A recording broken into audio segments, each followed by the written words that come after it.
What it do, YouTube? Markiplier the Ball 5, and today I have some replays from Sigilyph Suspect. This will be part 2. I kind of didn't want to go live, so I just, sat down and recorded or downloaded these replays. I might go live for the next one, but these are just 2 replays. I played 3 more games. After the video, I played 1 game that day and won it, and then today I played 3 games and won. So I get the U-turn on Zong. This is CB Flygon. It's the same team except I replaced the Sigilyph with the Flygon. I wanted to see what Flygon could do. I knew Beware was coming out because it's the only thing that can take a Poltergeist, so I figured let's get Sigilyph in. And I can click Heat Wave pretty freely because Beware is going to take extra damage because of its ability, Fluffy, and it's also weak to my dual stab, and it's not staying in anyway, and Bronzong is weak to Heat Wave, and the other things won't really come in here. Either a Psychic or Air Slash. I mean, Sylveon could have come in too, but, I guess you never know. Knock off Golisopod's helmet, which means that he has emergency exit, which means that Articuno could have came back in. I have a Copper, but I went to Diancie. I guess I'm trying to save Copper for the Articuno. I guess that's what I was thinking. I don't know why. I probably should have went to Copper. I'm playing it back. I probably should have went to Copper, but Dragol just gets a flip turn. I didn't think he would Heavy Slam here, or click a Steel type move in general, which is why I even stayed in, but I did get Rocks up, and he doesn't have removal, it doesn't look like. I go for Heat Crash because Beware was coming in, because Dragol wasn't coming in on that play. Beware was. Or I don't even know if Beware was. I thought either like maybe Sacking Pod, or I just thought not Dragolge, so I didn't predict Dragolge. Go for Double Edge. He goes for Double Edge. Gets a ton of recoil. If only I still have the helmet, but I do have Sigilyph still, Sash still intact, so that's pretty much a free thing. Articuno isn't Scarf, which is really good for me because that means that, his Articuno isn't HDB, which means he's already in range of Shadow Sneak if I need to do that, and most likely already in range of Flygon's first impression as well. So goes for Draco, which doesn't do anything to Copper, but I think got Heat Crash because I thought he was gonna flip turn because I felt like that was a better play. I got the crit, so I got rewarded. I just don't agree with that play. I clicked EQ here when I clicked Heavy Slam here. Yeah, because I figured, let's just get this out of here. And I think he goes to Dragolge, and I should have clicked Heavy Slam or Heat Crash, but I clicked EQ because I thought he was just gonna kill me, like on the off chance he doesn't kill me for whatever reason, because I thought either Flip Turn was gonna kill me or he was gonna kill me with something else, but Flip Turn doesn't kill.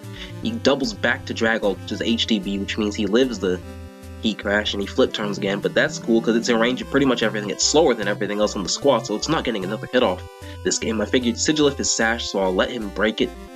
Whatever, I'll get my Air Slash off, kill Golisopod, and then now my Flygon and Sigil, I don't have to worry about it because those monsters aren't known for their defense. He's Scarf Articuno because Sigilyph does have the speed advantage, but now I just go to Decidueye. And this is a sneak because if he switches, he can't switch because he's not boots, so he's going to die to Rocks. And doesn't really have a great switch. And Bronzong's actually a lot more health up. This was going to be a Shadow Sneak clean, but I realized I couldn't do that. If I had Throat Chop on Flygon, the game would be over, but the game is still over because I just get chip damage on Bronzong so that I can Poltergeist when I come back in with Decidueye, but I'm making it so I don't have to hit Poltergeist because Dragolge is at 9, and if I get Bronzong in range of Shadow Sneak, which I'm doing with this Scale Shot. Scale Shot's a pretty cool move. I wanted to try it on CB Flygon because you get the chip damage. I got 5 hits this time, which is really cool. I didn't even notice that because I'm skipping the turn. And you get the speed boost, So it's a nice idea for a CB Flygon. Thought I would try it. So got the chip on Bronzong, so Decidueye does that. I mean, I could have Poltergeist even if I did get any chip at all. I still could have Poltergeisted, and it would have been the W because Dragolge is at 9, but now I don't have to risk missing it. I just got him in range to sneak, and that will be game 1. Alright, on to game 2. Same idea, same team. Magmortar. I thought Magmortar would be a problem. I actually tried to use some Magmortar. It didn't really amount to much of anything. I was using Taunt, Fire Blast, T-Bolt, Scorching, which probably would most likely is Golisopod vs Flygon. I'm not taking a first impression. I'm just not. I go to Garbodor first impression. Any other mon I think would have been a good lead match for Flygon. I probably was U-turning either way. He goes hard Flygon on Garbodor, and Flygon's a huge problem to this team, which is why I couldn't replace Golisopod, because then it would leave me a lot more open to Flygon. Because Golisopod, that's obviously just easy first impression, or even an Aqua Jet at this range. I thought he was going to EQ, and I probably should have went to I should have went to Sigilyph, because then I would just get broken the Sash. and Flygon would have died and I would have had Sigilyph, but I keep the Sash, so, you know, I can still use it against Hitmonlee. Losing, the Sigilyph kind of sucks, but, you know, Shadow Sneak on Hitmonlee could have been cool, and resisting Heliolisk dual stat is always welcome. He goes Hard Magmortar, but it does over half because of heavy metal. You know, Copper Jaw is really heavy. I go to Diancie because generally, you know, fire resist. I have Flygon, but I'm going Diancie first. It's Spadef. It definitely takes hits. I have Garbodor still switching to either Liquidation or like First Impression. He goes for Aqua Jet actually. And he's Life Orb, so which means he gets brought into Emergency Exit, which means he has to defog here. Like, that's the only play, pretty much. So I'm going back to Copper, because Copper, like, a lot of, like, physical mons like Copper that resist Golbat, like, you know, historically, you would resist Golbat all day, but you couldn't do much back to, like, Steelix or something. Well, Steelix would just EQ on the roost. Steelix is also weighs 1 trillion pounds. But, you know, you would just, like, resist, Golbat couldn't touch you, but you couldn't do much back to Golbat. But with Copper Rajaw, that's not the case, because Copper Rajaw just has, what does it just have? It has something I'm not thinking of. It just has Heavy Metal, Heavy Slam, which is already 120 power. I mean, I guess the Heavy Metal doesn't change that.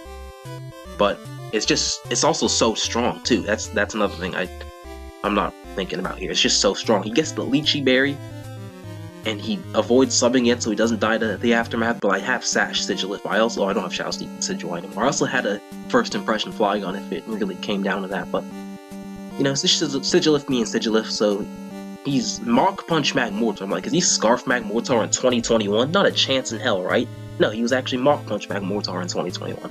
So I go to Flygon and get my Scale Shot because Golbat's, you know, I'm faster than Heliolisk and it'll kill it.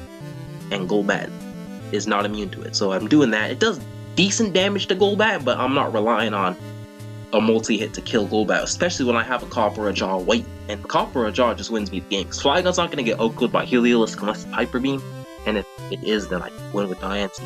So this game is basically 1-2, because he's going to keep roosting, but Copper Jaw is just going to like overwhelm it, and Golbat can't really touch Copper Jaw back. Like Brave Bird 23 is actually pretty good chip considering the matchup here, but obviously, I'm at higher than 23%, so that doesn't even matter. He goes to Heliolisk, and Grass Knot does a lot because Copper Jaw weighs 1 million pounds. He couldn't lock himself into a normal move because I have 2 normal resist, or Electric-type move because Flygon's right there. I guess Surf, if he had Surf, would have been his best bet, but Flygon eats that up.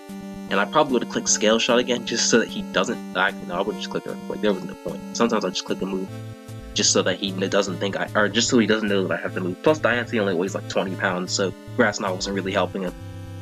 Pretty sure it does? Yeah. I always get caught up on it, whether the Diancie weighs like 20 pounds or if it weighs like 10,000 pounds, but I'm pretty sure it only weighs about 20 something, you know, low base power Grass Knot there. So that's going to be game 2, and Sigilyph Suspect is going well so far.